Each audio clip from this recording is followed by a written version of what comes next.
Hi friend, welcome to R academy. তো যে সমস্ত ক্যান্ডিডেট মাধ্যমিক পরীক্ষা দেবে তাদের জন্য মোস্ট ইম্পর্টেন্ট সাজেশন। তোমাদের এখান থেকে প্রশ্নটা আছে, অশোকে একজন কবিতা থেকে নেওয়া হয়েছে। যেসব প্রশ্নগুলো আছে সেগুলো খুবই ইম্পর্টেন্ট প্রশ্ন, আশা করি এর বাইরে কিন্তু প্রশ্ন থাকবে না। তো যারা নতুন আছে অবশ্যই চ্যানেলটিকে সাবস্ক্রাইব করে দিবে। আর তোমরা যদি পিডিএফ নিতে চাও বা সাজেশন নিতে চাও তাহলে ভিডিও দেওয়ার নিচে ডিসক্রিপশনে হোয়াটসঅ্যাপ নাম্বার আছে, সেখান থেকে তোমরা যোগাযোগ করতে পারো। আমাদের স্পেশাল ব্যাচে অ্যাডমিশন হতে হলে 149 টাকা দিয়ে তোমাদেরকে অ্যাডমিশন হতে হবে। সেখান থেকে তোমাদের লাইভ ক্লাস পাবে পরীক্ষার সময়, প্লাস তোমরা যে সাজেশনগুলো আছে সেই সাজেশনগুলো সব পাবে, সব সাবজেক্টেরই পাবে। তো চলো কথা না বাড়িয়ে ক্লাসটা শুরু করি। এখানে আছে দেখো সব ড্যাশ হয়ে গেল। তাহলে এখানে দেখো এই যে ড্যাশ হয়ে গেল, এখানে কি বসবে? তাহলে অপশন দেখো চূর্ণ হয়ে গেল। ঠিক আছে, যত তাড়াতাড়ি পারছি আমি প্রশ্নগুলো আলোচনা করব যেহেতু সময় খুব কম। তো তারপর 2 নম্বর দেখো, শান্ত হলেন দেবতারা হাজার বছর ধরে। তাহলে এই অপশানগুলোর মধ্যে কোনটা হবে? পরীক্ষাতে এরকম টাইপের প্রশ্ন দিয়ে দিবে, তাহলে প্রশ্নটার অ্যান্সার কী হবে? তো শান্ত হলেন দেবতারা, তোমরা সবাই জানো ধ্যানে ডুবে থেকে স্বপ্ন দেখছিলেন। তোমার যারা দেবতারা ছিলেন, শান্ত হলেন দেবতারা, অশোকে একজন কবিতা থেকে নেওয়া হয়েছে। কবি হচ্ছে পাবলো নেরুদা। তো এখানে ধ্যানে ডুবে থেকে স্বপ্ন দেখছিলেন কারা? দেবতারা। 3 নম্বরের প্রশ্ন দেখো কি বলেছে। 3 নম্বর প্রশ্ন আছে দেখো, তারা আর স্বপ্ন দেখতে পারলো না। কারা আর স্বপ্ন দেখতে পারলো না? এখানে এর আগে আমরা প্রশ্নটা করলাম যে কারা স্বপ্ন দেখছিলেন, দেবতারা, তারা কিন্তু আর স্বপ্ন দেখতে পারলো না। 4 নম্বরের প্রশ্ন দেখো, আর সে মেয়েটি আমার অপেক্ষায়। বলছে আর সে মেয়েটি আমার অপেক্ষায়, সে মেয়েটি আজও অপেক্ষায়, কারণ কি? সে মেয়েটি আজও অপেক্ষায়, কারণ কি? অপশান বি দেখো, সে জানতো না কথক আর কখনো ফিরে আসবে না তার কাছে। তাহলে যে মেয়েটি অপেক্ষা করছিল সে জানতো না যে লেখক আর কোনো দিন ফিরে আসবে না, এই কথাটা সে জানতো না, কখনো ফিরে আসবে না। ঠিক আছে, তো চলো নেক্সট প্রশ্ন দেখো। 5 নম্বর প্রশ্ন কি আছে দেখো, অশোকে একজন কবিতাটি যে মূল 3টি কবিতার ভাষান্তর তার তার কবি হলেন। তাহলে অশোকে একজন কবিতায় যে কবিকে, তাহলে কবি হচ্ছেন কে? Pablo Neruda. তাহলে অশোকে একজন কবিতায় কবি হচ্ছেন কে? Pablo Neruda. 6 নম্বরের প্রশ্ন দেখো, কবি পাবলো নেরুদা সাহিত্যিক নোবেল পুরস্কার লাভ করেন। তাহলে কবি পাবলো নেরুদা সাহিত্যিক নোবেল পুরস্কার লাভ করেছেন কত সালে? 1971 সালে। তাহলে কবি পাবলো নেরুদা সাহিত্যিক নোবেল পুরস্কার লাভ করেছেন কত? 1971 সালে। তারপরে 7 নম্বর দেখো, অশোকে একজন কবিতায় কবি পাবলো নেরুদার যে কাব্যগ্রন্থ থেকে সংকলিত হয়েছিল, কোন কাব্যগ্রন্থ থেকে সংকলিত হয়েছে? এক্সট্রাভ্যাগেরিয়া। অপশন বি এক্সট্রাভ্যাগেরিয়া। তো এগুলো একটু হালকা একটু দেখলে তোমরা কিন্তু পারবে, যে বড় প্রশ্ন আছে সেগুলো একটু আলোচনা করতে হবে। ঠিক আছে, তো তারপরে 8 নম্বর প্রশ্ন দেখো, ড্যাশ তাকে ছেড়ে দিলাম। তাহলে আমি তাকে ছেড়ে দিলাম, তাহলে এখানে কী হবে? এটা একটা কবিতার লাইন, তোমাদের এরকমভাবে প্রশ্ন দিতে পারে, কবিতার লাইন দিয়ে দিবে, আবার ড্যাশ দিয়ে দিবে, সেখানে কিন্তু অ্যান্সার করতে হবে।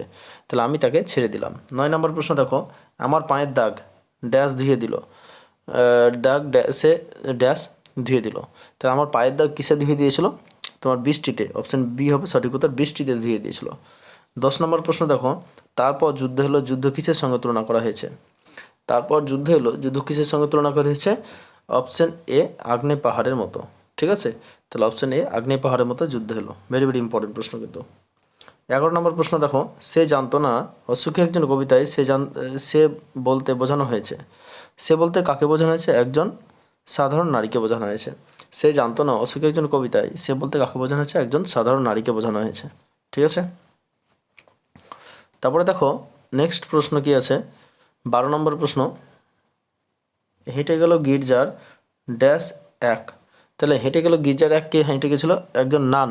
তাহলে হেঁটে গেল গির্জার ড্যাশ এক, তো হেঁটে কে গেছিলেন? গির্জার এক নান।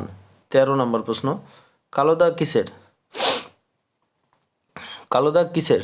কালো দাগটা হচ্ছে একটা রক্তের। ঠিক আছে, তোমরা সবাই জানো যে কালো দাগ একটা রক্তের, যে অশোক একজন কবিতায় যে প্রশ্নটা আছে তার কালো দাগ হচ্ছে একটা কিসের? রক্তের। 14 নম্বর প্রশ্ন দেখো, অশোকে একজন কবিতায় শান্ত হন দেবতারা ধ্যানে ডুবেছিলেন। তাহলে এখানে অপশানগুলো দেখে সেই অপশানগুলো কোনটা হবে? ঠিক আছে, তাহলে অপশান ডি হবে সঠিক উত্তর, হাজার বছর ধরে। তাহলে অপশানগুলো তোমাকে পড়তে হবে, তাহলে কিন্তু বুঝতে পারবে।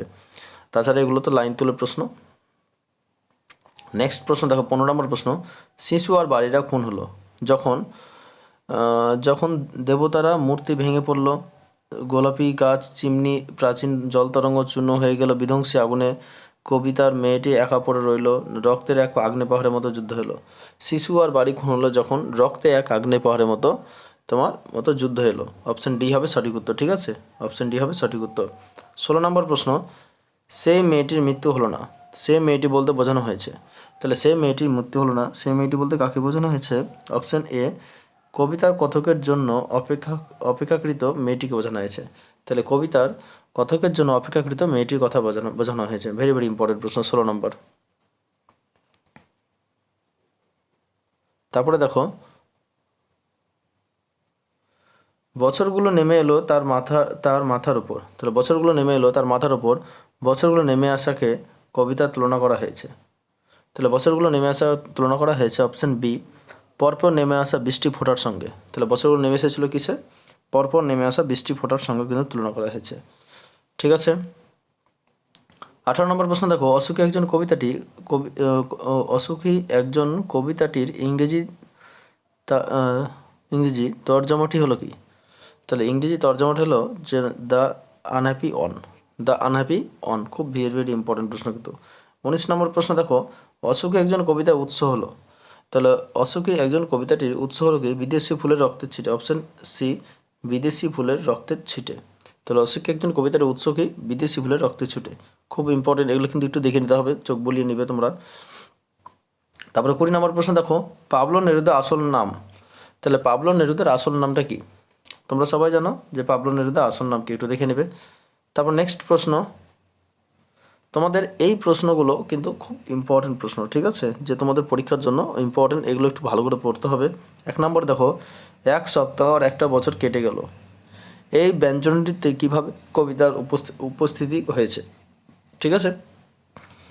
তো একটা কুকুর এবং এক গির্জার নান হেঁটে যাওয়ার তথা উপস্থাপনের জন্য দিয়ে একটা সপ্তাহ আর একটা বছর কেটে যাওয়ার ব্যঞ্জনা গড়ে তোলা হয়েছে। তো একটা সপ্তাহ আর একটা বছর কেটে গেল, ব্যঞ্জনটিতে কীভাবে উপস্থিতি হয়েছে? তাহলে একটা দেখো, একটা কুকুর এবং একটি বা এক গির্জার নান হেঁটে যাওয়ার তথা উপস্থাপনের মধ্য দিয়ে এক সপ্তাহ আর একটা বছর কেটে যাওয়ার ব্যঞ্জনা গড়ে তোলা হয়েছে। খুব ইম্পর্টেন্ট প্রশ্ন কিন্তু। তারপরে দেখো নেক্সট প্রশ্ন কী আছে, 2 নম্বর, অসুখী একজন কবিতায় সমাজ জীবনের টুকরো টুকরো প্রত্যাহিকতা একে একে কি কেটে গেল? খুব ইম্পর্টেন্ট প্রশ্ন কিন্তু। তাহলে অসুখী একজন কবিতায় কবি তথা স্বভাবভূমি চ্যুত হয়ে যাওয়া সত্ত্বেও যেখানে জীবন থেমে থাকেনি, প্রত্যাহিকতা শান্ত ও ক্লান্তিকর মানুষের সঙ্গে একে একে এক সপ্তাহ কিংবা একটা বছর অতিক্রান্ত হয়েছিল। খুব ইম্পর্টেন্ট প্রশ্ন।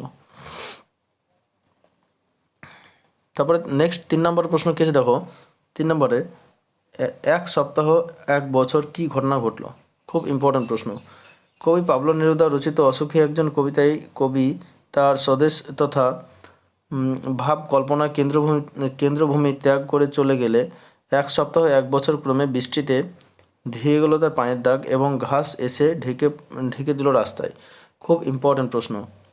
4 নম্বরে দেখো, বৃষ্টিতে ধুয়ে দিল, বৃষ্টিতে এসে কী ধুয়ে দিল, ঠিক আছে। তো বৃষ্টিতে ধুয়ে দিল, বৃষ্টিতে এসে কী ধুয়ে দিল? তাহলে অপশান যেখানে উত্তর আছে, কবি পাবলো নেরুদা রচিত অসুখী একজন কবিতায় সৃষ্টি হয়েছে এসে পড়ে থাকা কবি বা কথকের পায়ের দাগ ধুয়ে দিল। খুব ইম্পর্টেন্ট প্রশ্ন কিন্তু। কবি পাবলো নেরুদা রচিত অসুখী একজন কবিতায় বৃষ্টিতে এসে পড়ে থাকা কবি বা কথকের পায়ের দাগ ধুয়ে দিল। খুব ইম্পর্টেন্ট প্রশ্ন। 5 নম্বর প্রশ্ন কী আছে দেখো, আমি প্রশ্নগুলো একটু বলছি, তোমরা একটু দেখে নাও, তাহলে একটু বুঝতে পারবে। দেখো কি বলেছে, ঘাস জন্মালো রাস্তায়, ব্যঞ্জনীতে কবি কি ধরা পড়েছে? খুব ইম্পর্টেন্ট প্রশ্ন, এই প্রশ্নগুলো কিন্তু। তারপরে দেখো 9 নম্বর প্রশ্ন কী আছে, অসুখী একজন কবিতায় আঘাতকারী বছরগুলি মাথার ওপর নেমে এলো। তো প্রশ্নগুলো দেখো, একটু উত্তরগুলো তোমরা দেখে নেবে, ঠিক আছে, আমি শুধু প্রশ্নগুলো তোমাদেরকে দেখিয়ে দিচ্ছি। তারপরে দেখো 7 নম্বর দেখো, অসুখী একজন কবিতায় বছরগুলি পাথরের মতো মাথার ওপর নেমে আসার কথা বলেছেন কেন? খুব ইম্পর্টেন্ট প্রশ্ন, এগুলো কিন্তু তোমাদের একটু দেখতে হবে। তারপর 8 নম্বর দেখো, তারপর যুদ্ধ এলো, যুদ্ধ কিসের মতো আসে? তারপর নেক্সট প্রশ্ন দেখো কি আছে, 9 নম্বর, তারপর যুদ্ধ হলো, অসুখী একজন কবিতায় যুদ্ধ হাসাকে কিসের সঙ্গে তুলনা করেছেন? 10 নম্বরের প্রশ্ন দেখো, অসুখী একজন কবিতায় যুদ্ধের ছবিটি কবিতা কিভাবে ফুটে তুলেছেন? এই প্রশ্নগুলো কিন্তু খুব ইম্পর্টেন্ট প্রশ্ন, ঠিক আছে, এগুলো একটু দেখে রাখবে। তারপরে দেখো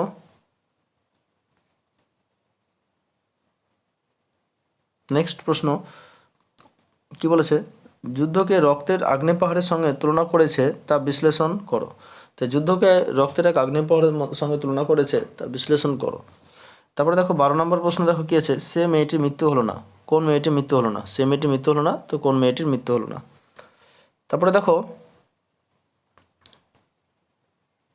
সমস্ত সমতলে ধরে গেল আগুন, কিভাবে সমস্ত সমতলে আগুন ধরে গেল, খুব ইম্পর্টেন্ট প্রশ্ন কিন্তু। 14 নম্বর প্রশ্ন দেখো, শান্ত ও হলুদ দেবতারা যারা দেবতাদের হাজার বছর ধরে কি করছিল বলে অশিক্ষিত একজন কবিতায় উল্লেখ পাওয়া যায়। খুব ইম্পর্টেন্ট প্রশ্ন কিন্তু। 15 নম্বর প্রশ্ন কি আছে দেখো, প্রশ্ন, তারা আর স্বপ্ন দেখতে পারলো না, কোন স্বপ্নে তারা দেখতে পারলো না বলে তুমি মনে করবে, তারা আর স্বপ্ন দেখতে পারলো না। তো এই প্রশ্নগুলো খুব ইম্পর্টেন্ট।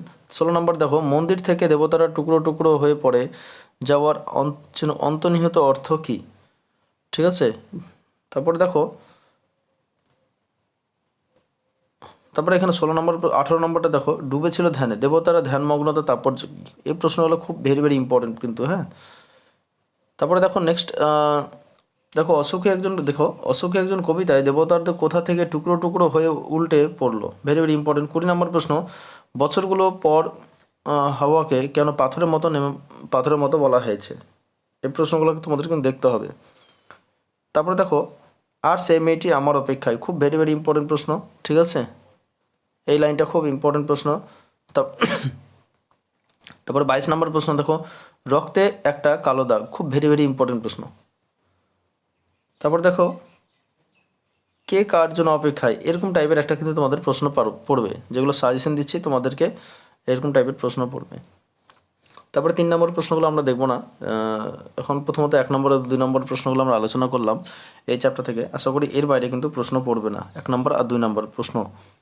তো নেক্সট ভিডিও আমরা নেক্সট চ্যাপ্টার থেকে আলোচনা করব। তো আজকের ভিডিওটা এই পর্যন্তই, যদি ভালো লাগে অবশ্যই বন্ধুদের মধ্যে শেয়ার করে দিবে। ধন্যবাদ।